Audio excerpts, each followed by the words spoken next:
꺼내 듣는 한뼘 서재 김필미입니다. 여태껏 읽어본 중 가장 분노로 가득 차 있지만 가장 즐거운 서점 회고록. 뉴욕타임즈가 쓴 이 추천글을 읽고요. 쇼온 비텔의 서점 일기라는 책에 호기심이 생겨서 읽어봤습니다. 서점 일기는 스코틀랜드 위그타운에 자리한 중고 서점 주인의 서점 운영 일기예요. 그는 서점에서 황당한 일을 겪을 때마다 기록 삼아서 조금씩 적어두기 시작했고 본격적으로 일기 형태로 기록하기 시작한 건 2014년 2월입니다. 이렇게 시작된 메모가 1년간 모여서 책으로 출간이 됐고요. 현재는 TV 시리즈로 제작되고 있다고 하는데 드라마로 만들어져도 참 재미있을 것 같은 이야기입니다. 이 서점의 이름은요, 더 북숍이에요. 이 서점은 지하를 포함해서요, 총 3층으로 이루어진 서점인데요.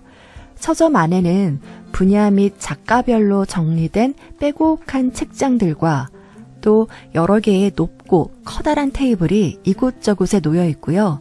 계산대 옆 책장에는 직원들이 고른 다양한 분야의 책들이 손으로 직접 쓴 소깃글과 함께 진열이 되어 있습니다. 서점 주인 쇼는요, 위층 부엌에서 차를 끓이고 햇볕 좋은 정원에 앉아서 일광욕을 하기도 하고 손님들이 서점으로 책을 팔러 오기도 하지만 일일이 방문해서 직접 책을 매입하기도 해요. 저녁이면은 근처 조그마한 마트에 들러서 먹을거리를 사고 또 날씨 좋은 날에는 낚시를 하러 가기도 합니다. 이 책을 읽다 보면 나도 위그타운에서 한동안 머물고 싶다. 그리고 기회가 된다면 더 북숍에서 알바를 해보고 싶다는 생각을 하게 될지도 모르겠어요. 서점 일기에는요, 아주 독특하고 황당한 방법으로 책을 사거나 팔려는 손님들이 등장하고 또 사장의 속을 박박 긁어놓는 서점 직원 니키가 주요 인물로 등장을 하는데 니키는 규칙이고 뭐고 상관없이 자기가 하고 싶은 대로 행동을 하는데요. 마치 사장과 직원의 관계가 아니라 톰과 제리 같은 그와 그녀의 에피소드는 마지막 책장을 넘길 때까지 쭉 이어집니다. 이 책을 보면서 진짜? 진짜 이런 일이 중고 서점에서 일어난다고? 하는 생각에 서점을 검색해 보니까 더 북숍의 웹사이트와 페이스북을 찾을 수가 있었고요. 또 유튜브로 연결된 그 서점의 영상을 보니까 다소 괴짜 같은 모습의 서점 주인 쇼의 안내를 따라서 서점 안으로 들어가면 생각보다 훨씬 크고 클래식하고 아늑한 공간이 펼쳐지고요. 서점 곳곳을 돋보이게 하는 빈티지한 소품들이 놓여 있는데 언젠가는 꼭 한번 찾아가 보고 싶은 제가 정말 너무너무 좋아하는 스타일의 공간이더라고요. 책을 읽는 내내 황당한 에피소드로 피식피식 웃음이 터져 나오기도 하고 또 쇼의 군더더기 없고 솔직하고 시크하면서도 재치 있는 문장의 매력에 쏙 빠지게 되더라고요. 여태껏 읽어본 중 가장 분노로 가득 차 있지만 가장 즐거운 서점 회고록이란 표현이 정말 딱인 쇼온 비텔의 서점 일기 같이 읽어볼게요.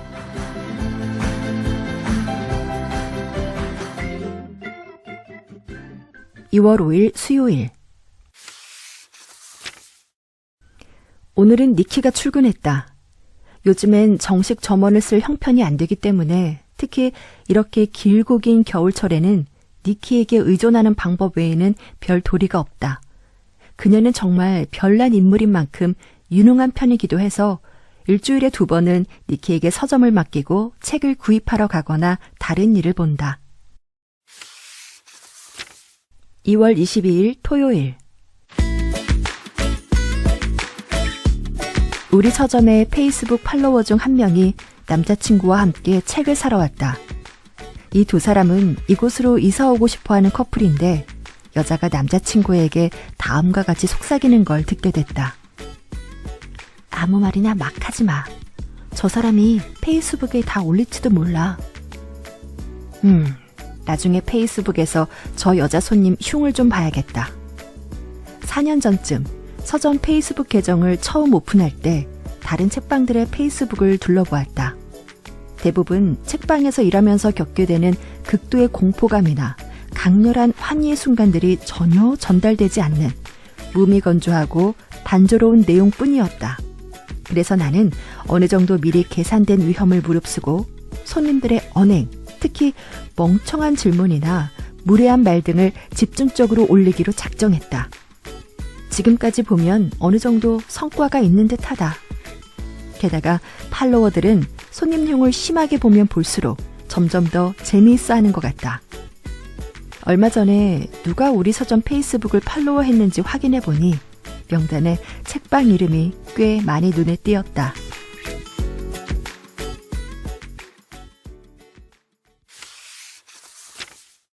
(3월 10일) 월요일.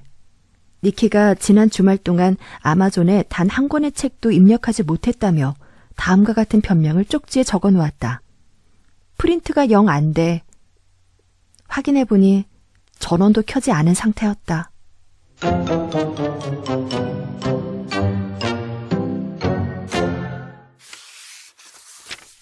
(3월 15일) 토요일. 점심시간 후 어떤 손님이 앵무새 죽이기가 있는지 물었다. 재고가 한 권도 없었다. 그런데 그 손님이 나가고 얼마 안 돼서 어떤 여성이 책 2상자를 팔러 왔는데 그 속에 한 권이 들어있었다.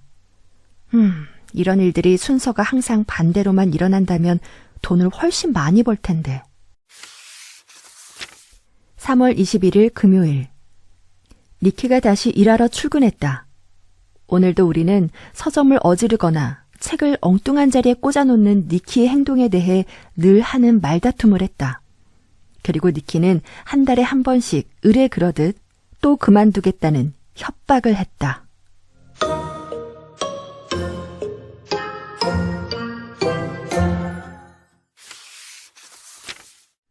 (3월 24일) 월요일. 오늘 온 이메일 중에는 몇 년 전에 방학 때마다 일하던 직원 사라한테서 온 메일도 있었다. 어이 뚱땡이, 추천서가 필요해요.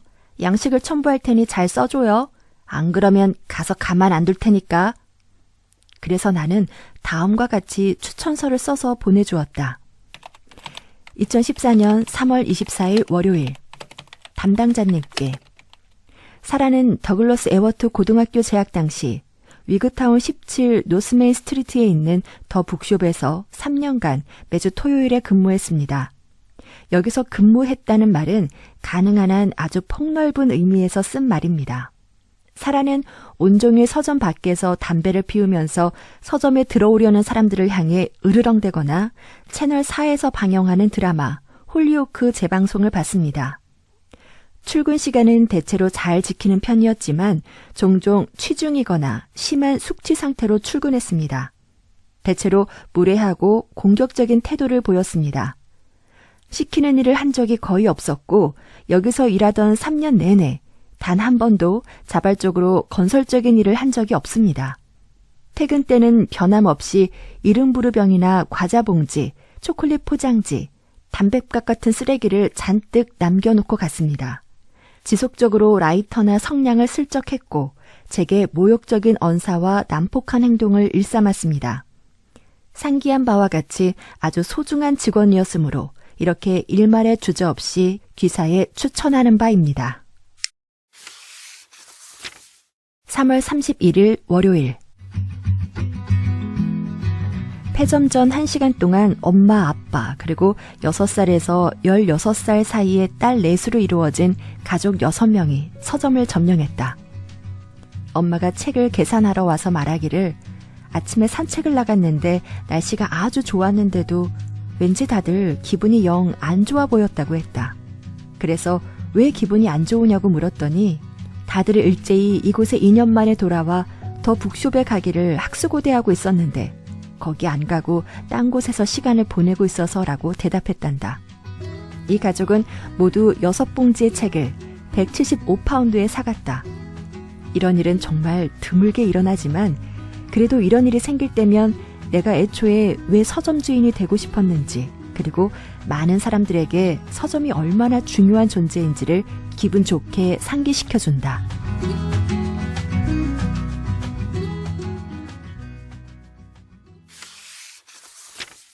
4월 24일 목요일. 어떤 나이 지긋한 손님이 들어와 독서 동호회에서 읽을 다음 책이 드라큘라인데 드라큘라가 쓴 책이 뭔지는 기억이 안 난다고 했다.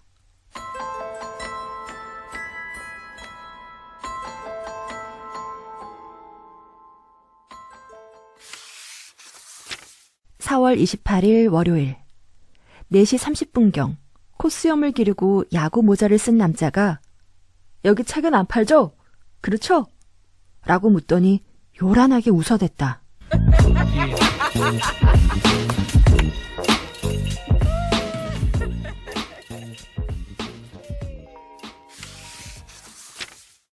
(5월 17일) 토요일 파란 민소매 티셔츠를 입은 나이 많은 북아일랜드 손님이 책 2권을 가지고 계산대로 와서 이거 얼마에 해줄 수 있어요? 라고 물었다. 2권 합해서 4.5파운드였다. 그래서 손님에게 아마존 배송비보다 싼 책을 더 이상 싸게 줄 수는 없다고 말했다. 마지못해 인정하면서도 손님은 이렇게 중얼거렸다. 내가 다음에 올 때도 계속 장사하고 있길 바랍니다. 그런데 그 손님의 말투만으로는 4.5파운드짜리 책을 안 깎아주면 손님이 다 떨어져 나가서 결국 서점문을 닫게 될 거라는 의미였는지 아니면 요즘처럼 어려운 시기에 정말 우리 서점이 잘 되기를 바란다는 의미였는지 확실하지가 않았다.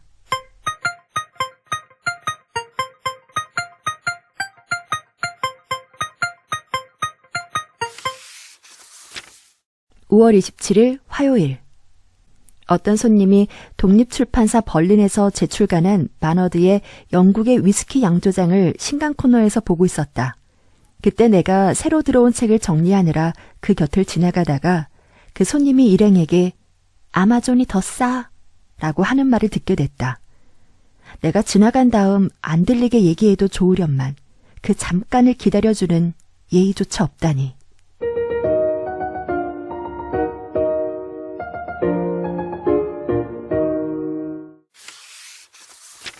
10월 30일 목요일 1시쯤 에바와 수다를 떨며 계산대에 앉아있는데 몸집이 큰 남성이 부인과 서점 뒤쪽으로 들어오더니 정문 쪽으로 바로 향했다. 나가면서 부인이 남편에게 물었다. 아무것도 안 사? 그러니까 남편이 이렇게 대답했다. 마음에 드는 책이 하나도 없네. 에바가 황당해하며 입을 벌리고 나를 바라보더니 저 남자가 10시부터 줄곧 난로 옆에 앉아서 책을 잔뜩 쌓아놓고 열심히 읽는 걸 봤다고 했다. 말할 필요도 없이 꺼낸 책을 다시 꽂아놓지 않아서 그 사람들이 나간 다음 나와 에바가 반씩 나누어서 정리해야 했다.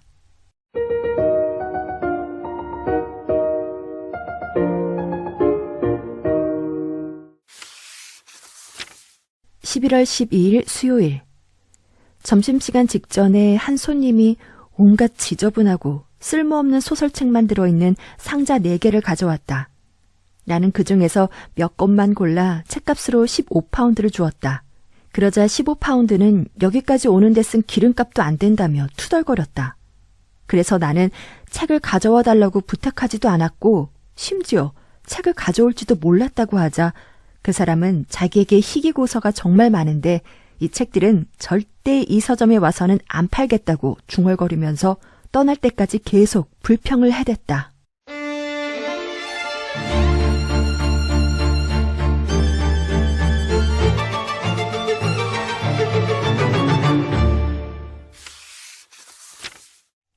(1월 6일) 화요일 오늘 아마존에서 받은 메시지 중에는 일주일 전에 주문받았던 보편적 특이성에 대한 불만 사항이 있었다. 가장자리가 곰팡이로 두껍게 뒤덮여 있어요. 책을 만질 때마다 건강에 안 좋아질 것 같아서 꽁꽁 싸매서 건물 밖에다 내놨어요. 그래서 그렇게 건강에 위협이 느껴질 정도라고 하니 에볼라 바이러스용 방호복을 입은 사람을 보내서 책을 수거해 오겠다는 비꼬는 투의 답변을 쓸데없이 보내고 말았다. 1월 8일 목요일. 보편적 특이성이라는 곰팡이 핀 책 사건이 새로운 국면을 맞이했다. 내가 비꼬듯이 에볼라 바이러스용 방호복을 입혀 사람을 보낼 테니 주소를 가르쳐달라고 보낸 이메일에 그 손님이 다음과 같이 답장을 보냈다. 제 주소는 다음과 같습니다. 위성 13RTX77-X11 금성궤도 3 은하수.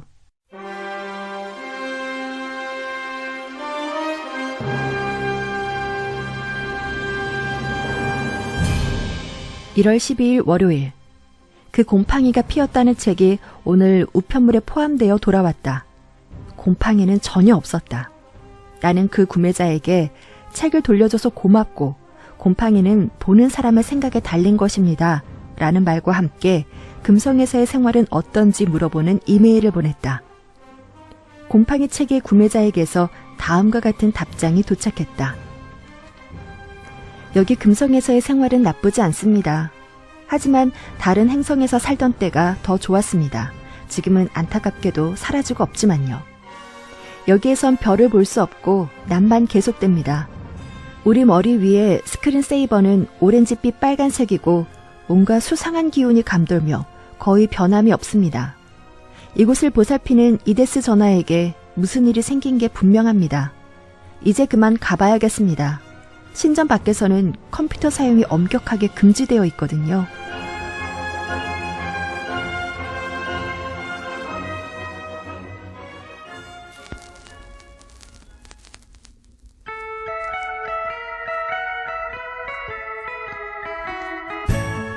에필로그.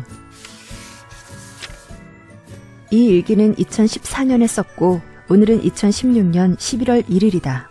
이제 서점을 인수한 지 딱 15년이 되었다. 내가 일기의 초고를 완성한 이후 거의 2년이 경과했고 그동안 많은 변화가 있었다.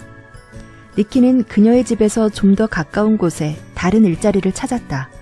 그래서 이제는 글렌로스에 있는 복권, 담배, 싸구려 사과주 등을 파는 키스토어 편의점에서 일한다. 서점은 아직도 영업 중이다.